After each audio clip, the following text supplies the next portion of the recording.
Welcome to Bucking the Trend. I am your host, Eduardo da Costa, and this episode we have none other than Melaine Keane of the Wellcome collection. Melaine is an interesting proposition as, unlike many others whom we've interviewed this series of Bucking the Trend, Melaine is a Londoner and not an adopted Londoner. So there's an interest there for me, and I think for the audience, for how Black Brits feature in the wider ecosystem of the art world in terms of directorial systems. Melaine Keane has had previous involvement with Innover as a director, as a curator. She's a mother. She's also a childbirth educator, which she has stressed is one of the best things about her, really. Melaine Keane has worked for the Arts Council. Melaine Keane is, again, an East Londoner who hails from the same area as me.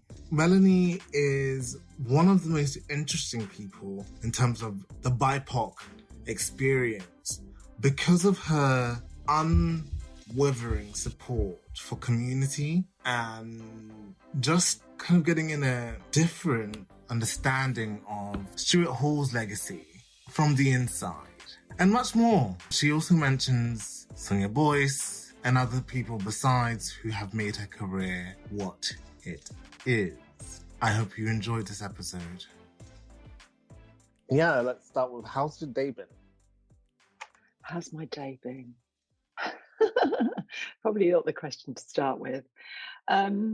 It has been full of conversation, some of them more enlightening and productive than others. I would say all my conversations here are enlightening, I have to say. The conversation that I've had sort of revealed the breadth of my job. So from talking about operations to how the team are doing, to the future strategy for Wellcome Collection, to, so it's been a kind of quite broad conversation, but some of them very intense. Wow. Let's then get into the meat of things. So Melaine, would you like to introduce yourself in whatever way you feel comfortable? So I am Melaine Keane. I'm currently Director of Wellcome Collection, which is a museum, library and archive. We describe ourselves as a free museum of health and human experience based in London on the Euston Road. My background is in curating. I studied curating. I would describe myself as a curator, but I also enjoy writing. More latterly, I enjoy public speaking. I never thought I'd ever say that, but I do. I do enjoy being in conversation, I think, more than presenting papers. I've had stints at Arts Council England as a senior relationship manager working in the visual arts team. So I had a fantastic opportunity to learn about arts policy and funding policy and build relationships with some incredibly talented people in the visual arts sector across the UK. And internationally as well. But I started my career at Innover, the Institute of International Visual Arts, first as an assistant curator. Then at the point of leaving, after 7 years, I was projects curator. I worked with some incredible artists. I had some fantastic opportunities, and I left that role when I had children and I worked as a freelancer or as an independent curator.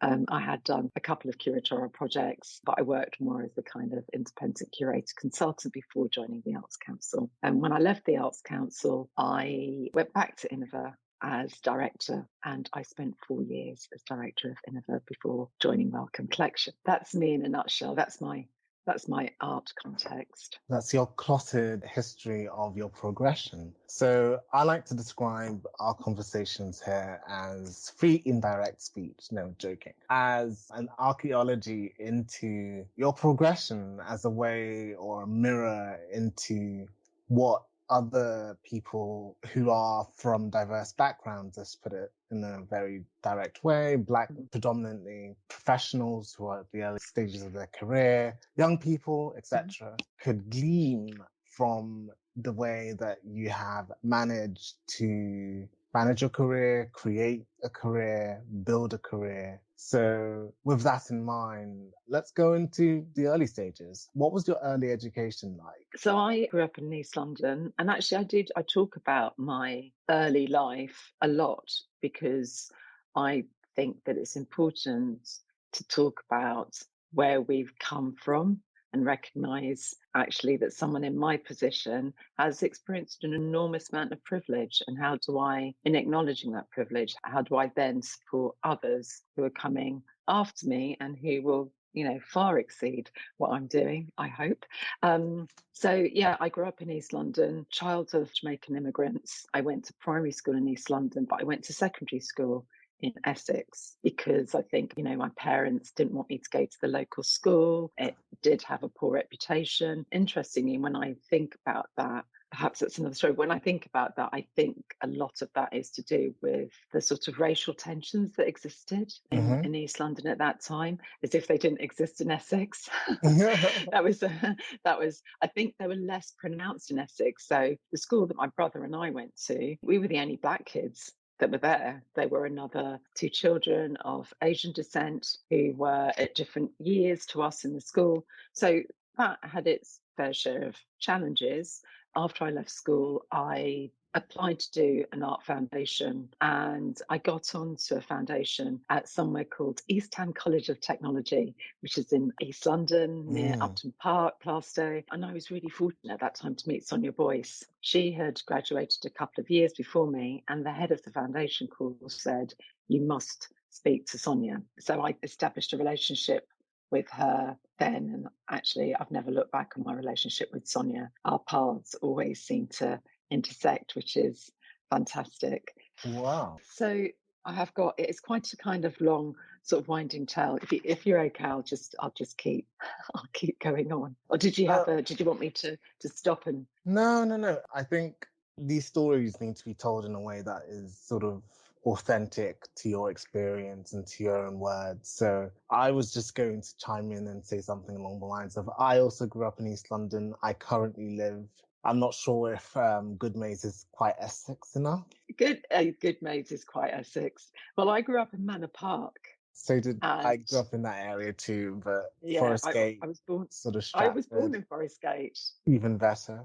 I have an affinity with that place, especially around West Ham Park. I wasn't born in what do you call it, in Newham, but I was born in Angola and came when I was 6. Okay. Wow. So yeah. So we have. Yeah. All I'm saying is we have a lot of synergy there. Hence, why I was smiling all the way through. Yeah, I thought when I saw you nodding, I thought this is somebody who knows East London. And actually, Sonia grew up in East London as well, which is why she went to East Ham College of Technology. But it's a sort of reflection on the sort of arrogance of youth that you go to Art Foundation and you think that your tutors and the people that you meet are just people working in a college. And actually, our tutors were practicing artists. One of them was represented in the recent, I think in the last 4 years, sort of Conceptual Art in Britain exhibition. And the people that I met in that course were extraordinary. And they had come from, really diverse walks of life, different age groups. I'm not even sure. I talk to my kids, one of whom is doing an art foundation at the moment, and say, you probably won't have that because people have to pay to do a foundation after they're 20. I feel incredibly fortunate that I did my foundation, did my degree at a time when I didn't have to pay for fees. I was incredibly fortunate. My parents divorced, and my mum was basically a lone working parent who supported me, actually. And that's one thing I talk about a lot, about the ability to do what I did, which I'll talk about a little bit later, because my mum allowed me to stay at home rent free. And otherwise, me talking to you now probably wouldn't be a possibility. So in spite of the sort of challenges of youth, I do feel that I've had really significant advantages, actually, and having a parent who supported me to do what I dreamed about, even though my dreams are really unformed at that stage. So when I did foundation, I thought I wanted to be a textile artist, actually. I applied to Goldsmiths to do the fine art textiles course and I didn't get in. So I spent a year actually with a friend of mine from school. I think I sort of snuck in the side door and was using their printing equipment and going to life drawing classes. I don't think I ever even really registered. It's like the sort of thing you could do those days. You know, nobody needed a security pass. You just pitch up. So I was there for a year. Sonia helped me put my portfolio together, and I ended up quite strangely at Loughborough College of Art and Design, which is now Loughborough University. Very peculiar 3 years I spent there doing fine art. That experience still stays with me. There's an element of me where I could never imagine myself not working with artists or being part of the conversation around making art. So yeah, I spent 3 years in Loughborough, peculiar 3 years, left college with an overdraft rather than a loan. As most people, I think, right now, and I had to pay off that loan, and I went back home. My mum let me stay there rent free, and I worked for British Gas for a year paying off my loan, and I have to say, it was a brilliant year. Again, I met people who weren't like me or people who I had an affinity with. I did have a great year. And then I think, and it allowed me to focus actually on what I really wanted to do. And I knew that I probably didn't want to practice art, but I did want to work with artists. There used to be a community centre. I don't know if it was around when you were in Forest Gate and Stratford, called the Tom Allen Community Centre. It might not have been. Sadly, it got razed to the ground sometime in the 90s, I think. But it sort of came out of that history of community centres of activism, where sort of performance, community activism met. It was quite an incredible place, actually. A friend of mine was working behind the bar, and she said, "Why don't you come and work there?" And I saw they had a gallery there which wasn't being used. So I said, "Can I run the gallery? I'll do it voluntarily." And I was able to do that because I was living at home and I was claiming benefits, which was, again, those things they've been totally eroded now. That ability to be able to really sort of foster a dream and do the things that you want to do in the hope that one day you'll get a job that pays you for it. I have to say, I did this work out of sort of a passion and a commitment. And I remember some family friends, next door neighbours on the street that I grew up on, and they were asking me what I was going to do after school. And I said, "I'm going to art college." And they just laughed at me. "You're never going to get a job. What do people do when they've been to art college?" I was roundly laughed at. The only person, and I say the only person, there were others, but my mum just believed in me. I have to say, I don't, maybe she thought that I would realise that I was on a road to nowhere and stop, but she never ever said that. I just wanted to wind Yeah. you back a little bit in this Yes, narrative. do. So, such an interesting story that I have so much affinity with. The audience don't even know. We can see each other, so you can see me smiling at each point that there's a similarity in our previous. Let's just put that. The question I wanted to ask was surrounding. So you were going into Goldsmith, did you say? What was the place that you were going into to do? Okay, that's a good question. So it wasn't Goldsmiths, I wish. No, they basically said, "We haven't got a place for you, Melanie." It was a college in Thurrock. I can't remember what it was called, maybe Thurrock Technical College. And my friend was there she had left school a couple of years earlier than me, or a year earlier than me. And she was doing, I think they still have them now, but it was like a kind of BTEC diploma in art and design. And she basically said, "Come and use the facilities." And I did meet a really fantastic, I can't remember her name, but I remember her presence and the warmth of her support. I guess there was a tutor there who just really supported me. I was able to talk to her about my ideas, and she helped me think through how my work developed and I used a lot of kind of material from my sort of personal family life, which was quite sort of fairly chaotic, I would say. And she really helped me to kind of channel that creatively. So yes, that's what I was doing before I got my portfolio together and went to Loughborough for 3 years. So I graduated in 1990, spent a year working at British Gas, and then started running this gallery. And then I saw an advert in Artist Newsletter, which actually used to be a magazine, and Chisenhale Gallery were looking for volunteers, and I applied. And I got I got the job. I had to apply to be a volunteer. I got the job with somebody else. I think they had loads of candidates, and Jonathan Watkins was the director at that time. So Jonathan is a director of Icon Gallery, and he was tremendously supportive. I guess also I just used to ask for things. I don't know where I got that kind of confidence from. Like, I Is said it a to him, Newham thing? Just asking, being very direct and asking for things. maybe it was something my dad had kind of given to me. I got the line, which I know lots of my friends and colleagues who are Black, particularly growing up in Britain, have kind of said it's like you're going to have to work harder than your white counterparts. Don't rest on your laurels.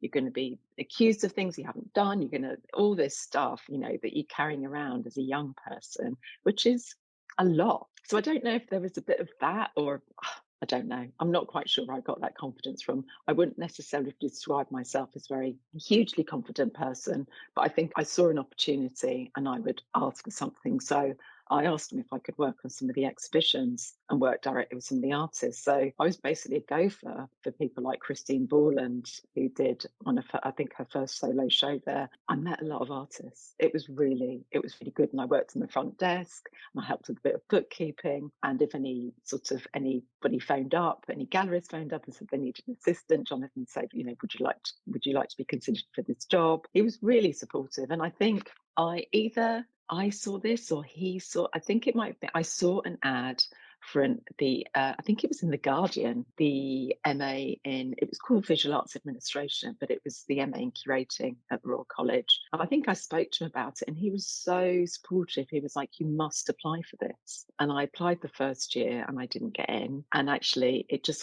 sort of hardened my resolve. I was like, I have to get on this course. And I applied the second year. So in that time, I was still doing work at Tom Allen Centre and working at Chisenhale. And I got on the second year's intake. And those 2 years were revolutionary. They're transformative for me. Talking about revolutionary and transformative, I wonder the parallel to what you were sort of traversing during that time period, the kind of discovery and the mentorship and the friendships that you were making along the way. There's also another part of it because you're a curator. There's a cultural side to it.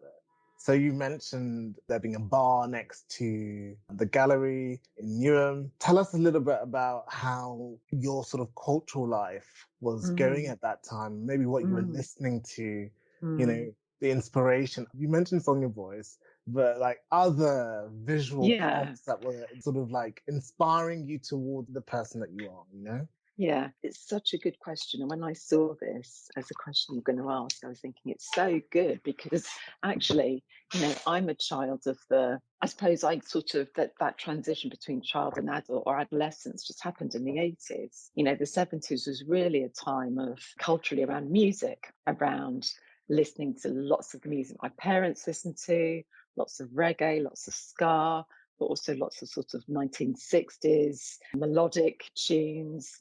But then there was also this sort of weird hybrid of listening to the Smiths, which I feel slightly horrified about, given I can't remember his name now. I know I should remember. Morrissey.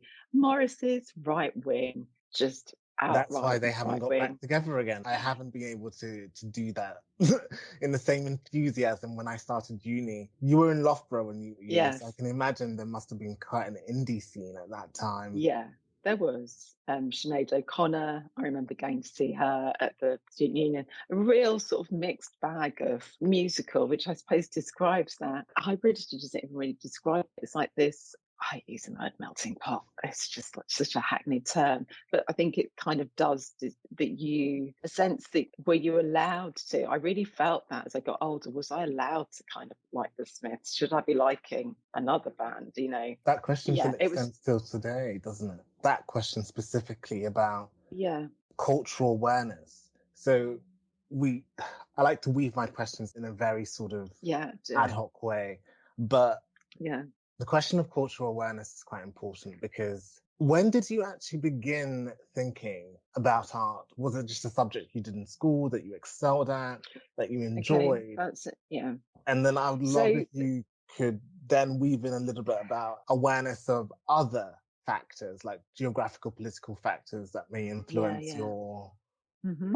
Oh, that's a big question, but yeah, I'll try to answer and reflect on some of what you've asked. And I guess just before I get into that, the question that you're asking, I've been able to do more of that in my professional life. So whilst I was a student, there was a real tension between what I felt I ought to be doing and what I ought to be engaging with to what I was actually doing. And I think in my professional life, those tensions became, or the complexity of those sort of cultural influences, particularly working at Innova, felt productive. And sort of more recently, I gave a keynote talk to Research Libraries UK, which Wellcome Collection is part of because of our library. And I spoke about, and I hadn't realised this, somebody had done a tweet sort of picking up on this, but my first cultural experience was going to the library. Our local library, which interestingly, which is called Manor Park Library, it's now called Rabbits Road Library. It's an art studio, it's a community printing press. That fills me with so much joy, you can't imagine, because it was closed for years, which broke my heart, but it's open now, and it's the kind of space I want to do. Because for me, my formative years were spent there learning to play chess, learning to read classics. I read John Steinbeck, I read Rosa Guy. Just, it was like the place, they were like my kind of after school care, because I was a latchkey kid, and I don't know if people use that expression anymore. I used to have a little key around my neck so I'd let myself in after school because my parents were working. And yeah, I used to go to the library and just read. And at home, this is when I was at primary school, at home, I'd pretend to be a librarian. And I used to hold on to books so much so, just, partly kind of childish laziness, but people used to come round and demand their books back. It was quite serious, kind of book addiction. So that was my first kind of, it's only sort of now that I sort of think, I talk about it a lot, but it's like, actually, that was my first proper engagement with this thing called culture. And then when I went to school, it was very odd, actually, because I really enjoyed making art. I didn't see it as a future career necessarily. And I suppose that conversations happening outside, friends and family didn't help me to see that. And then I did art A level. And I thought, this does feel like something that I felt that I was good at, I guess. I wasn't an academic kid. In fact, I don't have any other A levels. I have an art A level though. And I remember I went for my interview at Foundation, and there is a point to me telling you all this. So I went for an interview for Art Foundation at which is Middlesex University now, it was Middlesex Poly then. And I was told that my art was too tight, too rigid, because what my art teacher used to do was make us copy old masters. It was extraordinary. It was amazing. But it was also, I went back into school and I was livid. I said to him, you've let us down. We don't go and see any arts. We just copy art out of books. And he took us to see a show at the Hayward, and it was Renoir. And I just sort of think, I was telling somebody about it recently. I'm thinking, was he having a laugh? Like I said, I need to see some modern art. He takes us to see paintings of, larger than life white women. It was just, when I think about it now, I just think, yeah, he was probably kind of having some sort of joke. Anyway, for me, it was like, that was the first time I went to a gallery, was to go and see that exhibition. I hadn't been to a gallery, so I was about 16 or 17. I hadn't been to a gallery before then. And it did actually I think the process of going to another space, of seeing, art in the flesh. But it wasn't, when I had this year at Thurrock, so meeting Sonia, that was a turning point for me. Being on the Art Foundation, there's a turning point, really beginning to kind of see other types of art practice, other types of approaches. Not particularly, I used to spend a lot of time at the ICA. I remember going to see State of the Art. I saw Thin Black Line. I was beginning to, and probably encouraged by Sonia, beginning to kind of understand the breadth of the practice of art. And my foundation course, my degree course, again, art history was an incredibly traditional sort of, took a very singular approach to the history of art. And again, I was really fortunate to have this even though I probably didn't engage with it very consciously, just be aware that there were other discussions going on. I used to read Art Monthly. I think that I think Eddie Chambers was probably writing for it in the late 80s. I've got a real sense of the Black Arts movement. Didn't really understand the connection to me at the time. Didn't see to my practice as part of that kind of some of the thinking, some of the critiques around that. But it was really when I went to the Royal College of Art where they really, even though I have to say that at that time they really struggled with this idea of sort of plurality of voices and perspectives. The way that they perceived international was very much sort of, and I don't think this is unfair to say it, very sort of Northern European, Northern American kind of view of art. But one of the things that happened there was this real explosion around that homogeneity which existed in art. We had people like Thelma Golden come to talk to us, Jelaine Towerdross. And that's where I met Jelaine, actually. I invited her to do a panel discussion when I was at Royal College, and we were doing critical theory at Middlesex University and talking about things like Africa being a construction of the West. Really, for me, mind-blowing stuff, because I hadn't touched on any of this before, and stuff that actually I did sort of struggle to grasp, but just things that when I say it was transformative, those 2 years really did set me on a path to kind of thinking and doing the kinds of things that I wanted to do with artists and around art practice. With that said, I would love to chuck me fire some questions at you again and ask you, what are your fields of inquiry as a curator? Especially when you have now a field of inquiry that is so expansive and in a time where health has become more and more prescient in the public imagination due to COVID, women's issues, especially Black women's issues, are being forced to the fore and discussed. I wanted to get your perspective on those things.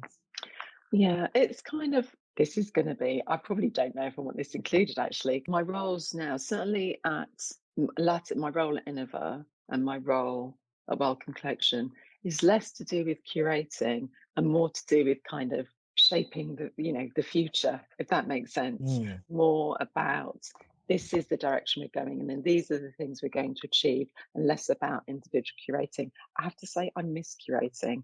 I was talking to a colleague recently who has a more senior role now, and I was like, don't you miss curating? And she said, I've done a lot of curating. This is kind of where I want to be. And I do. When I left Innova as a curator, I definitely took on those more consultation roles, working with artists still and working with practice, but not doing as much curating.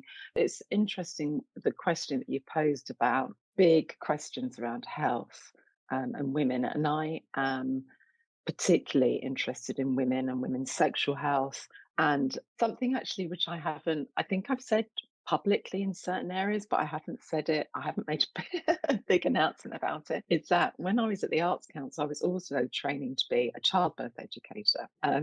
And I'm a qualified childbirth educator, and I sort of told everybody about it when I came to Wellcome. And I say everybody, anybody who would listen, when I came to Wellcome, and started telling people about it because it felt like something that was part of me. I wasn't just a curator. I was also somebody who was interested in the health of women, in the sort of political, social, cultural dimension of the health of women, and particularly Black women.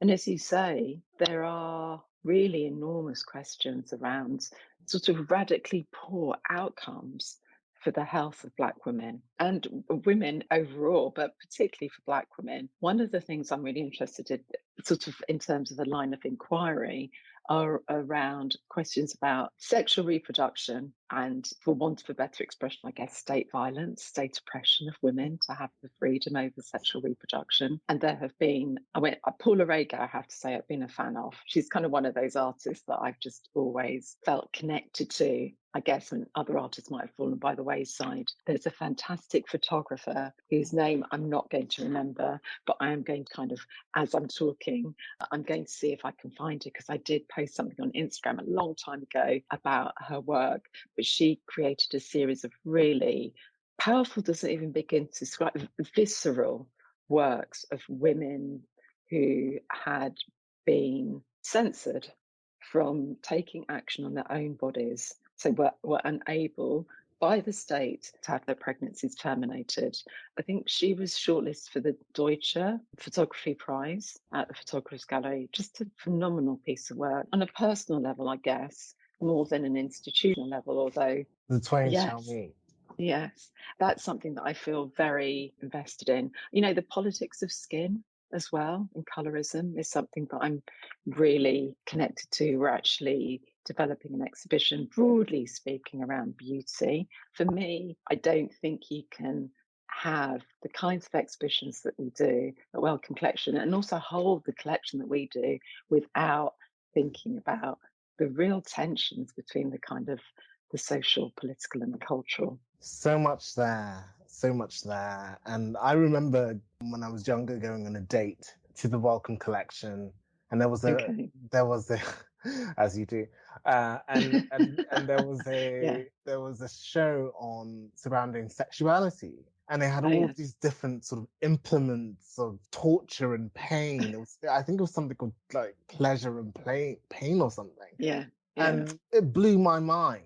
Just and the hidden stories of gynecology, going back to what happened in America, the unspeakable experiments carried out on black bodies, and I don't want to be flippant about it, I was going to say and etc. and other people also who were at the margins who were experimented on. It's Yeah. such an interesting thing. So I'm going to put a pin on that for now.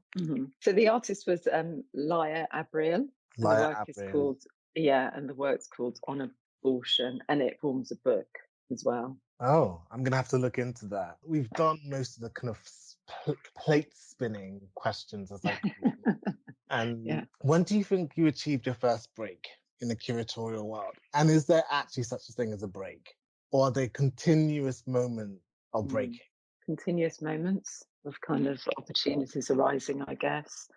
Yeah, my first break. I think I had opportunities that were presented to me, and I either kind of sort of grabbed them by the horns and took advantage of them, or not. Sometimes those opportunities didn't arise, or I wasn't particularly proactive. I'd only see this as a break now because, yeah, I don't know. I'll just describe the scenario to you. So I think I Yeah. said when I was at Royal College, of our part of our final year, we do an exhibition and we did a series of panel discussions. And one of them I was chairing. I can't remember what it was about now, but I wasn't chairing it, I was organising it, and I invited Jelaine Tawadros to chair it. Innova had just been established. It just had this incredible launch conference at Tate Britain. She felt like someone who was a really important figure for me. And I have to say, when I first met her, she terrified me. Jelaine, I'm sorry if you're listening to this. You did terrify me. But something happened during the course of that panel discussion where, I don't know, actually, I was on the panel. I do remember I was on the panel, but Jelaine was chairing it. Something in the course of that discussion perhaps shifted in our relationship. And it was like that was the first time we were meeting. And a few months later, Jelaine wrote to me, as I'm sure she did to other people, to say that there was a job going at Chelsea College of Art Library to work as a research assistant on a book. And I applied for it and I got it. And that is one of those. It was called Recordings, and it's one of those books I think has just been, it's sort of come in and out of focus, had its moments, sort of exist in the archive, come into focus again. It was a break for me in that I guess I met some incredible people. I kind of went back to working in a place that I loved, which was with libraries and archives. I got the opportunity to meet some great people who were the kind of subject of the material in those archives. It was a massive learning opportunity for me. And I guess when you think about a break, it's not about kind of profile raising and notoriety. It's about the opportunity to kind of meet others. And just going back to what you were asking about in terms of lines of inquiry, one of the things I'm really interested in is the space at which you meet someone else, the space of collaboration, the space of exchange. And I think that's what I've enjoyed the most about my sort of curatorial endeavors or research endeavors. It's always about my relationship with other people. It's not just about me or my ideas. Okay. So I always give the floor for around 2 minutes for you to sort of throw out your own theme of discussion before we wrap up. I guess this is a question back to you. So it's not my theme of discussion. I'm sort of interested to hear, because you've done a few of these now, what are the common themes that are coming through? Because I know that you've interviewed colleagues who are at a similar point in their career, who are people of colour. Yeah, and I'm interested to know what you've learned and what the common themes are. And I'm sure your listeners are really keen to hear Eduardo as Oh, well. goodness. What have I learned so far? This is my fourth interview, Okay. or conversation, as I like to call them, because Is I'm it not too here soon to. to tell? No, I feel like there must be an episode when I look back at all of you guys. There might be an event that I might organize where I have you all in the same room, and then there'll be a warm embrace of warmth. But what I want to say is the following. I've learned a lot. I've learned that the journey isn't necessarily as straightforward as people make it out to be. I've learned that most of the people that I've interviewed so far are very working class in the very different sort of stratified natures of them being working class, but managed to rise to a position within the art world that has afforded them both notoriety and challenges. There's a lot of adversity along with the acclaim, and I feel honored that the people have wished to speak about their stories and share it with other people like myself, and allowed us to learn from examples, not being prescriptive, but that's what I've learned so far. That there's still a lot of untraveled road to go for, and then people usually want to have the question of blackness, or the question of political allegiance in terms of skin color and the rest of it being solved after you have a black figurehead, or after you have multiple black figureheads. And the whole point of bucking the trend came from research. I sat down and looked at the research surrounding everyone who works in the art world, and the breakdowns basically, and it was shocking for me. It was shocking. Mental breakdowns. Not in the way of breakdowns, but more in the way of breakdowns as in, how can I put it? The breakdown of figures surrounding who was occupying what positions, Okay, I see what you mean. and I see how what you that mean. translates into influence. So Yes, mental breakdowns also interesting. featured in those features.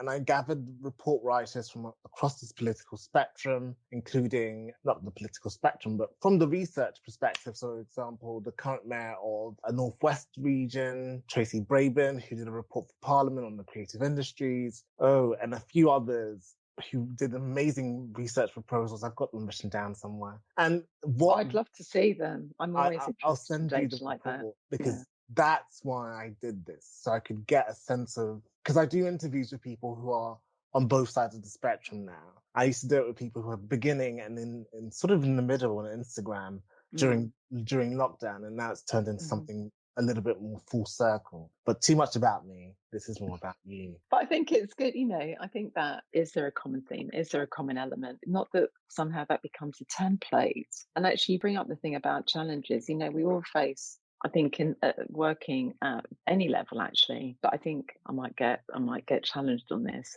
But I think the further you reach as a person of colour, the more challenges you face in terms of exclusionary behaviours. I I really see that. think that. And often I find that you're the one who's having to speak out. And in speaking out, you become sidelined either by choice or it happens. There's something organically that happens about that. I've definitely spoken out, and I've sidelined myself because I've not wanted to be part of a group of people who not they just didn't think like me. Their thinking was so oppositional to mine, and there was also so much guilt in the room, which sort of makes it difficult to kind of have productive conversations. And probably 2020 was the classic year for some of this. The Black Some of Square these movement and all the rest some of of it. these sort of behaviours. Yeah, I don't know how often that gets spoken about. I think it's probably there. Aaron It's a spoke sort of, about it. and Aaron Cesar yeah, spoke about it in his interview. And if you want to listen to that, you're more than welcome to, peoples, because there's a lot of common themes that have been put forward. But on a more light note, I always like to end on a heavy or light note because it makes things easy.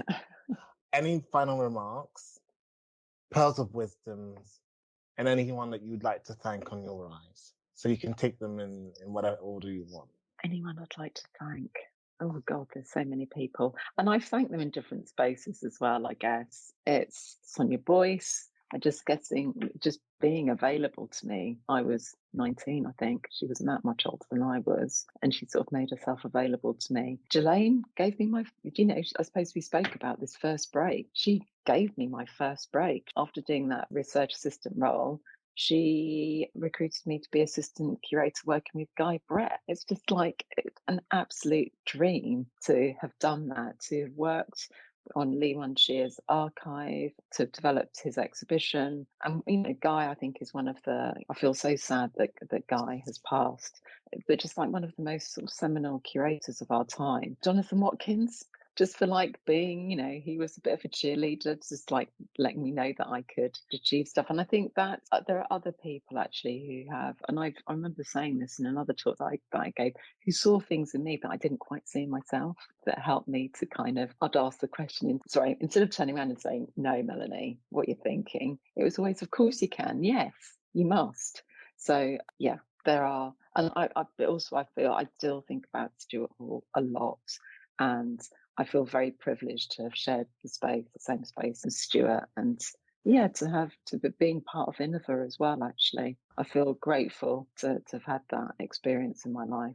And Pearls of Wisdom, I've been really fortunate to have, and I guess this is a shout out actually to Amrita Dalu and Priya J and Chloe Austin. They were 3 curatorial trainees at Innova, and they are the future. They're amazing. I just think they're extraordinary women. I feel incredibly fortunate to have worked with them, to have been challenged by them, to have had my thinking broadened by them. We don't have a sort of formal mentoring relationship, but they are mentoring me. I don't see enough of them, and that reminds me I need to see them. But they're remarkable. And there's other young Black women curators who I've had the pleasure to, who they've approached me to kind of talk to them about my experiences. And I feel, again, very fortunate. So I don't know if the only pearl of wisdom that I have, and I'm not sure I'd call it pearl of wisdom because I think it's so much about common sense, which is, as somebody in my position, I said this earlier, we have to talk about our stories. We have to talk about how we arrived here. We have to think about, in that process of arriving, what we do to kind of make sure that others, tread the path that we did with fewer obstacles. That's what I really want to achieve. And actually, if me being here at the end of the phone, or me being here to open my contact books, which a lot of mentors do anyway, that's basically my future role. It's not just about running Wellcome Collection, it's absolutely supporting a whole generation of curators, future directors who are coming through who can be powerful in this world. With that said, I'd like to thank you for being so honest and true to yourself in this interview, or conversation as I like to call them. Welcome to the Bucking the Trend family. Thank you, Eduardo. So 10 Buckers, tell me what you think. This is my clotted assessment of my conversation with Melanie Keane. As an East Londoner, as a Briton, born and bred, Melanie has given us a different aspect of the curatorial experience from some of the other people who I've interviewed in this series. And I think it goes to show how difficult it is to make it within the art world if you are a person of colour. When even at the top, and especially a British person of colour, when even at the top there are so few homegrown talents who haven't fled to the US. That's another story for another day, maybe even for another podcast. The reason why I call this episode The Curator and Her Community, or Their Community, is because there was a running thread throughout the episode, moreover, throughout the conversation that we conducted, that spoke to a lack of structures that uplift, uphold, and fundamentally maintain Black talent in the UK, especially talent that is not your traditional talent, like those of theatre and let's say even literature, for example, and music, other art forms, which seem to do a better job of keeping their talent within the UK sphere. There was a place for people, BIPOC people, which is my final assessment on this episode. And I would say there's a space for all of us in these environments if there is enough due regard placed to structures of care and nurture, which have proven so instrumental in what Melanie has been able to achieve, from the friendship and the very sort of each one teach one mentality that was encompassed by her relationship with Sonia Boyce and amongst other luminaries. I have to give a shout out to Melanie's mother for being a stalwart supporter. Not my words, but hers. In general, what we can glean from the story is not that Melanie is an outlier as a result, because we're using the language of statistics, but it kind of begs the question as to why, from her generation perspective, there aren't more Melanies in our system. So, the importance of peer relationships is something that I'm taking away. The importance of family. The importance of a social safety net provided by the state. And I'm not going to shy away from that subject. It's called state benefits. Education is important too. And the opportunities that education then springs on us. And finally, I'd like to thank you all for being so good and tuning in. Additionally, I would like to point you to my Instagram page, Eduardo's Aesthetic. Yes, you are also my aesthetes on this channel. Follow me, drop a like on whatever network you're hearing this on, share it. Moreover, reach out if you have anything you'd like to say. Thank you.